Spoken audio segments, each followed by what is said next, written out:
ఈరోజు మనం ఒక స్పెషల్ చికెన్ రెసిపీ చేయబోతున్నాము. చికెన్ కొండాటం అంటారు దీని పేరు. చాలా టేస్టీగా ఉండే ఒక ఫ్రై ఐటమే ఇది. మనం చపాతీ, ఉల్కా, అలాగే మనం మొన్న ముట్టయప్పం చేసాం కదా, దానికి కూడా మంచి కాంబినేషన్ ఇది. ఇష్టం ఉండే వాళ్ళకి ఊరికి స్నాక్గా కూడా తినడానికి చాలా బాగుంటుంది. నమస్కారం, నేను Divya. Welcome back to Orange channel.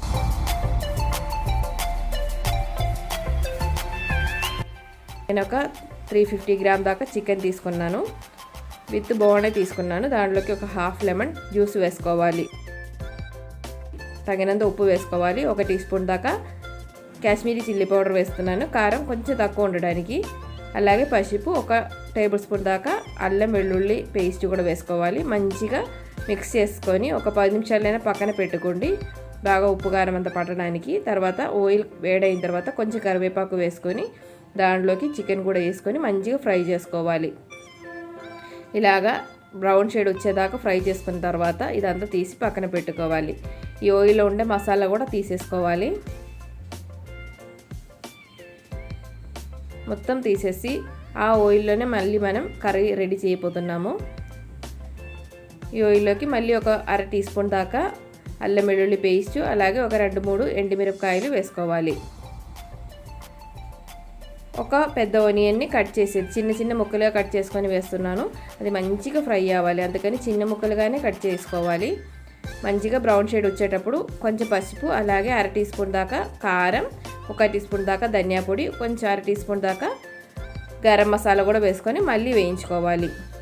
Actually అయితే సాంబార్ ఆనియన్ వాడతారు, మనకి అది దొరకట్లేదు కాబట్టి మామూలు ఆనియన్ వాడుతున్నాము. 1 టేబుల్ స్పూన్ దాకా రెడ్ చిల్లీ క్రష్ చేసేది కూడా వేసుకోవాలి. అలాగే 2 టేబుల్ స్పూన్ దాకా టొమాటో సాసు, కొంచెం 1 టీ స్పూన్ దాకా సోయా సాసు కూడా వేసుకోండి. ఇవన్నీ వేసి బాగా మిక్స్ చేసేసుకోవాలి. కొంచెం ఒక 2-3 టేబుల్ స్పూన్ దాకా వాటర్ కూడా పోసి బాగా ఇది బాయిల్ అయినప్పుడు మనం ఫ్రై చేసి పెట్టిన చికెన్ కూడా దాంట్లో వేసి మంచిగా మిక్స్ చేసుకోవాలి.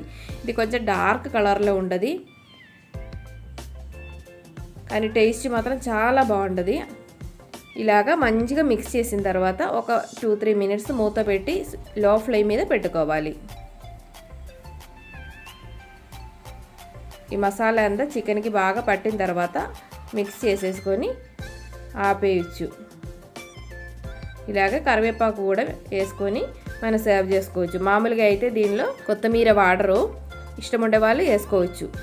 చూడండి, చాలా టేస్టీగా ఉండే చికెన్ కొండాటం రెడీ అయిపోయింది. యాక్చువల్లీ ఇది కొంచెం స్పైసీగా ఉండే ఫ్రై ఇది, అయినా ఓవర్ స్పైసీనెస్ ఏమి ఉండదు. మన బిర్యానీ, ఫ్రైడ్ రైస్ అలాంటి దానికి కూడా సైడ్ డిష్గా వాడుకోవచ్చు. ఇలాగే కూడా అందరూ ఒకసారి ట్రై చేసి చూడండి. అందరు హెల్తీగా ఉండండి, హ్యాపీగా ఉండండి. Thanks for watching. Orange continues. Bye bye.